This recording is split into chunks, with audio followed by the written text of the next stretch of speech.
Hello, hello, hello, everybody. Welcome to week 2 of our June envelope stuffing and organizing our envelopes. And we're going to just go ahead and get this party started.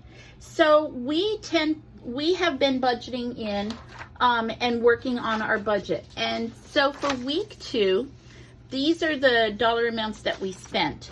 So what I've done is I've gone into our envelopes and just wanting to make sure that we've got everything done. With our emergency fund, we have not touched it so far. So we left the week with $80 last week. With our food budget, as you can see from our tracking from week 2, that we started with $111. We went to Walmart, we spent $38. We went to Publix, we spent $11. We went to Winn-Dixie, and then we were back at Walmart. So once all of our dollar amounts were done, we were left with $9.18. Just double check. 1, 2, 3, 4, 5, 6, 7, 8, $9 and then 18 cents. And what we purpose to do is anytime we have change or anything like that, we're going to go put into our savings cup that we have, so that we can use this for our savings challenge, a goal, something we want to save for or towards. And then we're going to let our cash roll over. Prices are getting crazy, so we do roll over. And rolling it over means that we are saving it and we're not spending it. We're not applying it to anything. We just keep it right here in the envelope. So that's going to be our food budget we're rolling over.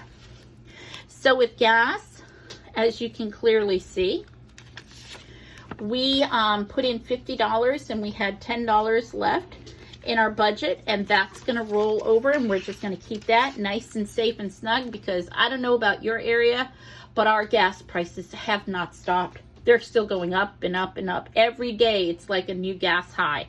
So we're definitely rolling over our gas budget. Thankfully, with my job, I'm not driving that much. And so we haven't needed to spend the $80 that we've kind of budgeted aside for gas. And we've been able to reduce it back to $60. So we're going to keep that for the summer while I'm not really working. And then for personal, as you know, I have 2 beautiful granddaughters. And last month, our monthly trip together kind of got kiboshed because I got a really bad cold. So I have $97 in there, and today we'll just go ahead and we're going to add some more money into that. And so let's go ahead and get this stuffed now that we know where we're going. So with our emergency fund, whoops, going the wrong way. With our emergency fund, today, which is going to be $610, I'm going to add $20 more into it. So that will bring our emergency fund up to $100. So 10, 20, and then all together in here, we should have 100. So 20, 40, 50, 60, 70, 80, 90, $100. Now remember what we've talked about. We need to use wisdom. We need to be careful with what we're doing. We need to not keep a lot of cash on hand, because people are going to start getting desperate.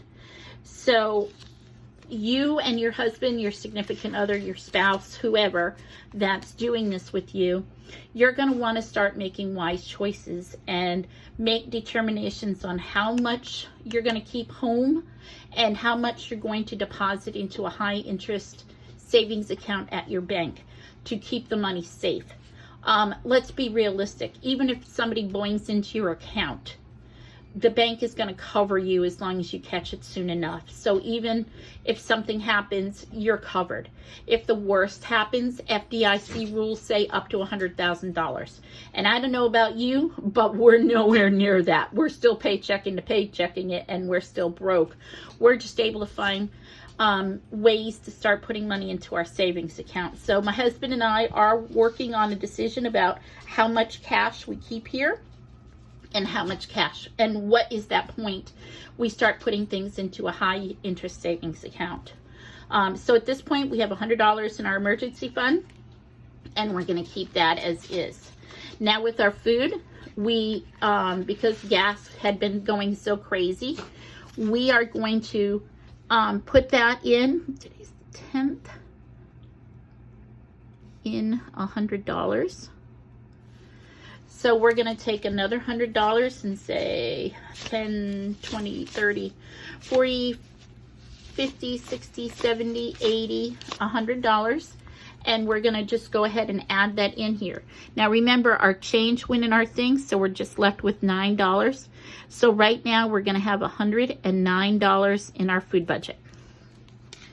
And we'll go ahead and tuck that right in here to keep that safe and sound. So this week when I'm doing our menuing and I'm doing our grocery shopping, that's my food budget for this week.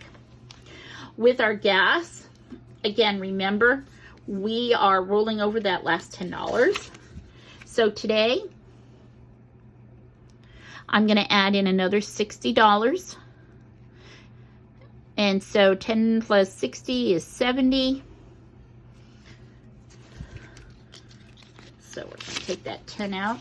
20, 40, 60, and $70 is going into our gas. And then with the personal, because I am taking my granddaughters and we're going to do a very special fun day, I'm going to go ahead and put another $20 in the account in this envelope. So I'll be up to $117. 6, 10. And so 20, 40, 50, 60, 70, 80, 90, 100, 10, 15, 16, $17. And that's in my personal fund, saving up for a special weekend with my granddaughter's day. And that's kind of where we're going to be leaving it for today. So please, how is your envelope savings going? How is your emergency fund going? Are you able to start building it in? What's gas prices like where you are? Have you guys started talking about, you know, at what point are you going to start using a high interest savings account so that you're not keeping as much money on hand at home, because times they are getting crazy and people are going to start getting desperate, and we want to make sure we're using wisdom at all costs. So please put your comments in the comment section. Let us know what you're thinking, how things are going. Make sure you hit subscribe and notification on here so you'll be notified whenever the new budget comes up. Thanks guys, have a great day. Bye-bye.